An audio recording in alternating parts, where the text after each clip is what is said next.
ಸಿರಸಿ ಕ್ರೀಡಾಂಗಣದಲ್ಲಿ ನಡೆದ heart tennis ball ಟೂರ್ನಿಯಲ್ಲಿ ರೋಮಾಂಚನದ ಕ್ಷಣಗಳಿಗೆ ಸಾಕ್ಷಿಯಾದ ಶ್ರೀ ಗಜಾನನ ಟ್ರೋಫಿ ಸೀಸನ್ 2ನಲ್ಲಿ ಶ್ರೀ ಮಂಜುನಾಥ್ ಕ್ಯಾಲ್ಕುಂಡ ಒಡೆತನದ ಶಿವಶಕ್ತಿ ತಂಡ ಮುಂಡಗೋಡ್ ಐತಿಹಾಸಿಕ ಜಯ ಸಾಧಿಸಿದೆ.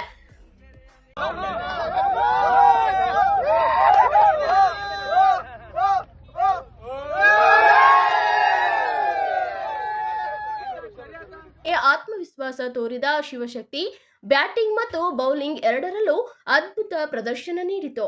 ಮಧ್ಯ ಓವರ್ಗಳಲ್ಲಿ ಎದುರಾಳಿಗಳ ಮೇಲೆ ಒತ್ತಡ ಹೇರುವ ತಂತ್ರ, ಅಂತಿಮ ಓವರ್ಗಳಲ್ಲಿ ಶಾಂತ ಮನೋಭಾವ ಈ ಎರಡೂ ಸೇರಿ ತಂಡಕ್ಕೆ ಸುವರ್ಣ ಜಯ ತಂದವು. ಒಟ್ಟು 1,55,000 ಪ್ರಥಮ ಬಹುಮಾನ ಹಾಗೂ ಆಕರ್ಷಕ ಟ್ರೋಫಿಯನ್ನು ಮುಡಿಗೇರಿಸಿಕೊಂಡ ಶಿವಶಕ್ತಿ ತಂಡ ಸೀಸನ್ 2ರ ಕಿರೀಟವನ್ನು ತನ್ನದಾಗಿಸಿಕೊಂಡಿದೆ. ಇದು ಕೇವಲ ಜಯವಲ್ಲ, ಪರಿಶ್ರಮ, ಶಿಸ್ತು ಮತ್ತು ತಂಡದ ಸ್ಫೂರ್ತಿಗೆ ಸಿಕ್ಕ ದೊಡ್ಡ ಗೌರವ. ಈ ಭರ್ಜರಿ ಗೆಲುವಿನಿಂದ ಶಿವಶಕ್ತಿ ತಂಡದ